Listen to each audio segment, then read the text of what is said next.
الله وحده لا شريك له وأشهد أن سيدنا ومولانا محمدا عبده ورسوله أما بعد فأعوذ بالله من الشيطان الرجيم بسم الله الرحمن الرحيم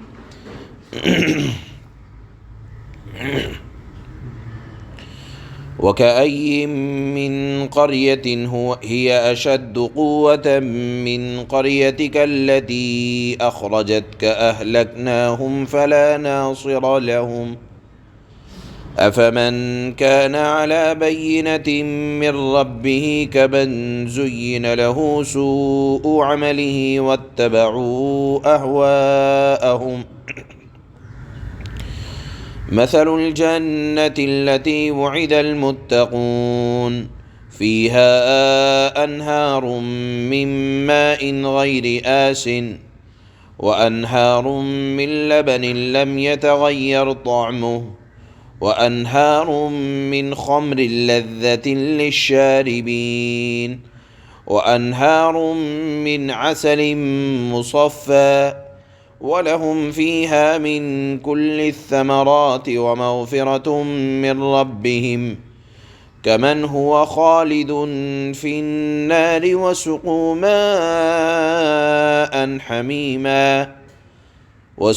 ماء حميما فقطع أمعاءهم صدق الله مولانا العلی العظیم۔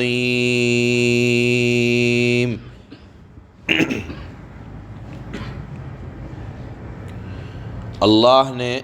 کل کی آخر کی آیت میں ایک بات ارشاد فرمائی تھی کہ جن لوگوں نے دنیا میں نافرمانی کا راستہ اختیار کر لیا ہے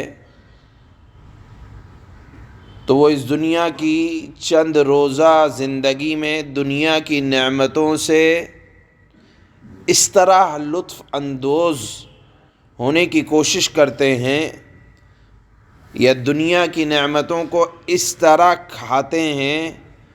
جس طرح جانور کھاتے ہیں۔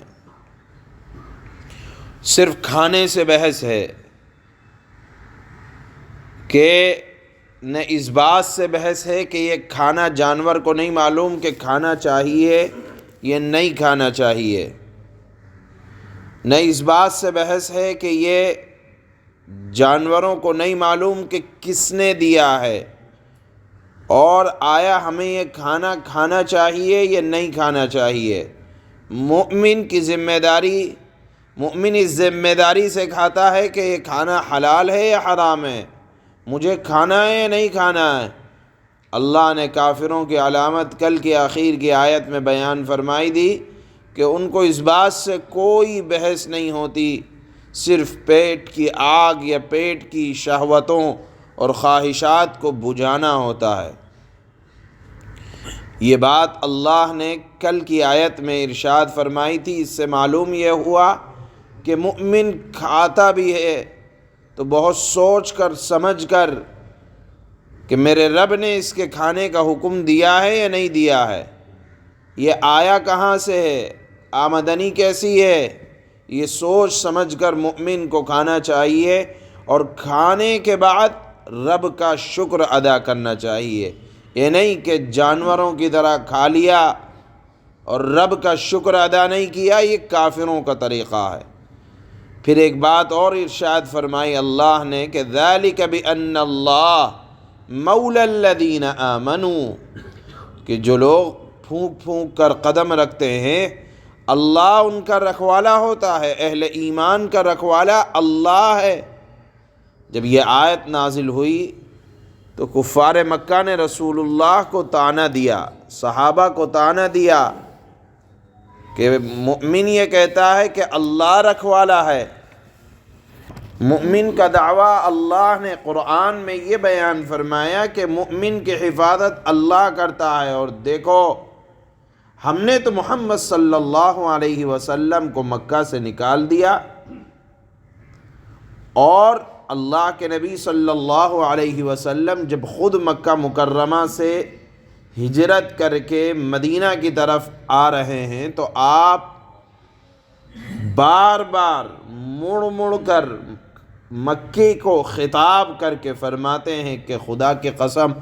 دنیا کے تمام شہروں میں سب سے زیادہ پیارا اور عزیز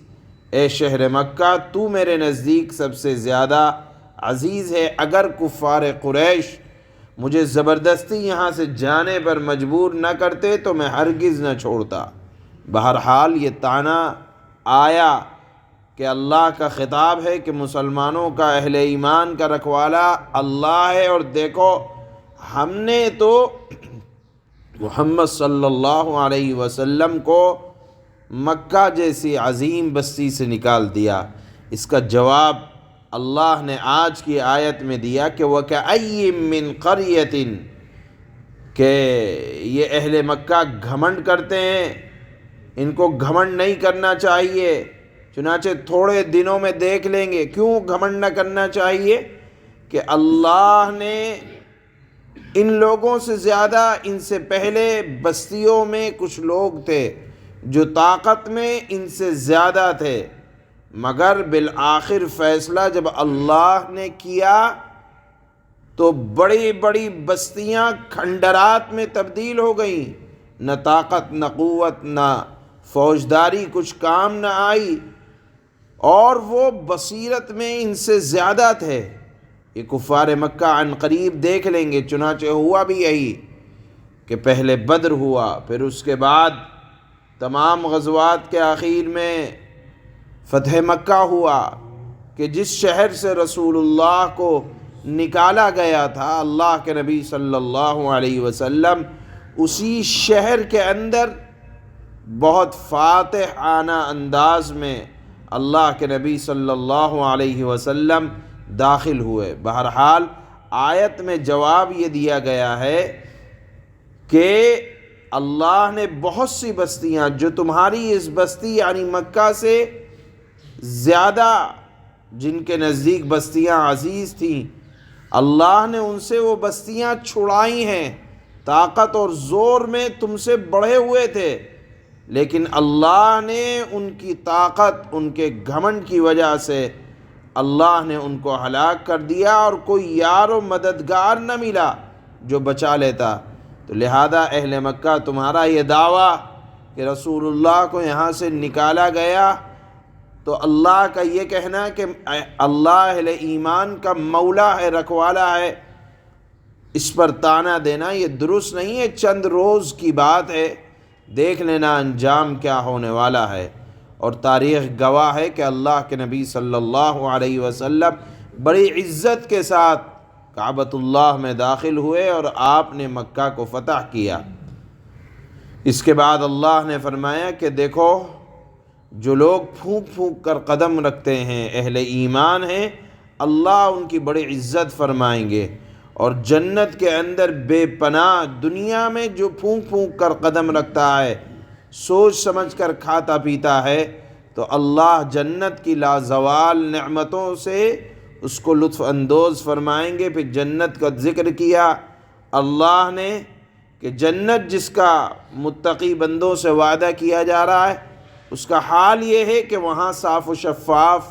پانی کی نہریں ہیں۔ ایسا پانی نہیں ہے جو گدلا ہو، ایسا پانی نہیں ہے، یا وہاں کی نہریں ایسی نہیں ہیں جو دنیا کے گڑھوں کی طرح ہوں کہ پانی اگر رک جائے تو بدبو پیدا ہو جائے۔ جنت کی کسی بھی نعمت کو دنیا کی نعمتوں سے کمپیر، برابری نہیں کی جا سکتی، بلکہ صرف مثال دی جا سکتی ہے۔ اسی طرح یہاں آپ آج کی آیت میں پڑھیں گے کہ جنت کی نعمتوں کا جہاں ذکر آتا ہے وہاں دودھ کی، شہد کی یا شراب کی نہروں کا ذکر آتا ہے، تو دودھ کی نہریں کوئی ایسی نہیں ہے کہ جو جانوروں کے تھنوں سے نکالا گیا دودھ ہو، یا شراب ایسی نہیں ہے کہ پھلوں کو سڑا کر بنائی گئی ہو، بلکہ صرف مثال یا تشبیہ دی گئی ہے۔ اور جنت کی کوئی نعمت دنیا کی نعمتوں کے برابر نہیں ہو سکتی۔ اس کا ذکر حضرت انس رضی اللہ تعالی عنہ کی ایک روایت میں ملتا ہے کہ یہ خیال نہ کرنا کہ جنت کی نہریں بھی دنیا کی نہروں کی طرح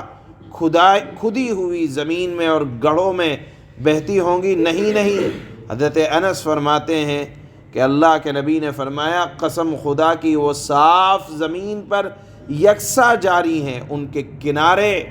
لؤلؤ اور موتیوں کے خیمے ہوں گے، ان کی مٹی خالص مشک کی ہوگی۔ اور ایک حدیث میں جس طرح سے بیان کیا گیا اللہ کے نبی نے کہ وہاں کا دودھ قدرتی ہوگا، جانوروں کے تھنوں سے نکلا ہوا نہیں ہوگا، اور وہاں کی شراب کا جو ذکر آتا ہے اللہ نے فرمایا نہ تو وہ بدبودار ہوگی، نہ تلخ ہوگی، نہ بد منظر ہوگی، انتہائی لذیذ خوشبودار ایک معطر ایک لطیف غذا ہوگی، جو اللہ نے یہاں آج کی آیت میں متقیوں کے لیے جنت کی نعمتوں کا ذکر فرمایا ہے۔ چنانچہ اللہ فرماتے ہیں وَكَأَيٍّ مِّن قَرْيَةٍ هِيَ أَشَدُّ قُوَّةً مِّن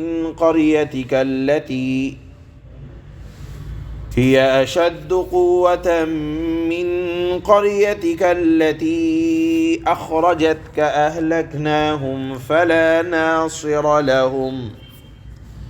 اور واضح رہے کہ اس سے پہلے ذہن میں وہ اعتراض رہے کفار مکہ کا، اس کے بعد یہ آیت، اور کتنی بستیاں ہیں جو طاقت میں تمہاری اس بستی سے، یعنی مکہ کی بستی سے زیادہ مضبوط تھیں، جس نے اے پیغمبر تمہیں نکالا ہے۔ ان سب کو، یعنی ان تمام بستیوں کے رہنے والوں کو جنہوں نے تکبر کیا، ہم نے ہلاک کر دیا،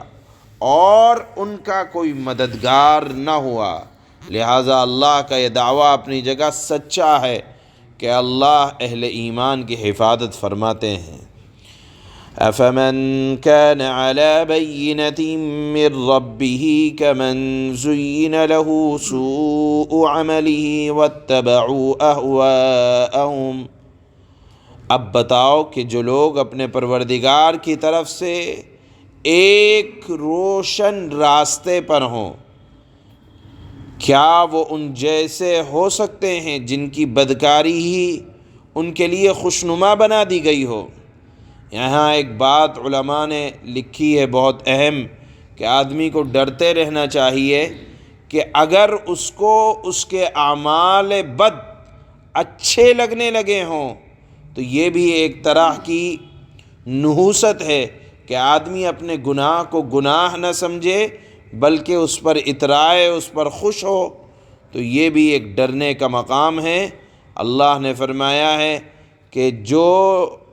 اب بتاؤ کہ جو لوگ اپنے پروردگار کی طرف سے ایک روشن راستے پر ہوں، کیا وہ ان جیسے ہو سکتے ہیں جن کی بدکاری ہی ان کے لیے خوشنما بنا دی گئی ہو اور وہ اپنی نفسانی خواہشات کے پیچھے چلتے رہتے ہوں۔ مثل الجنة التي وعد المتقون، متقی لوگوں سے جس جنت کا وعدہ کیا جا رہا ہے وہ کیسی ہے، اس کا حال یہ ہے فیہا انہار من ماء غیر آسن، اس کا حال یہ ہے اس جنت کا کہ اس میں پانی کی نہریں ہیں، وہ پانی ایسا نہیں ہے کہ جو خراب ہونے والا ہو، اس ایسے پانی کی نہریں ہیں جو خراب ہونے والا نہیں ہے۔ وَأَنْهَارٌ مِّن لَّبَنٍ لَّمْ يَتَغَيَّرْ طَعْمُهُ، ایسے دودھ کی نہریں ہیں جن کا ذائقہ نہیں بدلے گا۔ دودھ کو اگر رکھ دیں تو دودھ خراب ہو جاتا ہے، لیکن جنت کے دودھ کی صفت اللہ نے یہ بیان فرمائی کہ ذائقہ نہیں بدلنے والا۔ وَأَنْهَارٌ مِّنْ خَمْرٍ لَذَّةٍ لِّلشَّارِبِينَ، ایسی شراب کی نہریں ہیں جو پینے والوں کے لیے سراپا لذت ہوگی۔ شراب کیا کہا جائے، اس کو یہ کہا جا سکتا ہے کہ پھلوں کا اور پھولوں کا جوس ہوگا۔ وَأَنْهَارٌ مِّنْ عَسَلٍ مُّصَفًّى، یعنی ایسی شراب پینے کے بعد، ایسا مشروب پینے کے بعد سرور اور کیفیت بدل جائے گی، خوش ہو جائیں گے لوگ۔ اسی طرح اللہ نے فرمایا اور ایسے شہد کی نہریں ہیں جو صاف ستھرا ہوا ہوگا، یعنی گندگی سے پاک ہوگا۔ وَلَهُمْ فِيهَا مِن كُلِّ الثَّمَرَاتِ وَمَغْفِرَةٌ مِّن رَّبِّهِمْ كَمَنْ هُوَ خَالِدٌ فِي النَّارِ وَسُقُوا مَاءً حَمِيمًا فَقَطَّعَ أَمْعَاءَهُمْ۔ اور ان جنتیوں کے لیے وہاں جنت میں ہر قسم کے پھل ہوں گے اور ان کے پروردگار کی طرف سے مغفرت ہوگی۔ کیا یہ لوگ یعنی یہ جنتی ان جیسے ہو سکتے ہیں جو ہمیشہ دوزخ میں رہیں گے اور ان دوزخیوں کو گرم پانی پلایا جائے گا، چنانچہ وہ گرم پانی ان کی آنتوں کے ٹکڑے ٹکڑے کر دے گا اور اس سنجے کے راستے سے وہ آنتیں کٹ کٹ کر گریں گی۔ اللہ پاک اس سے حفاظت فرمائے۔ سبحان اللہ و بحمدہ، سبحانک اللہم و بحمدک۔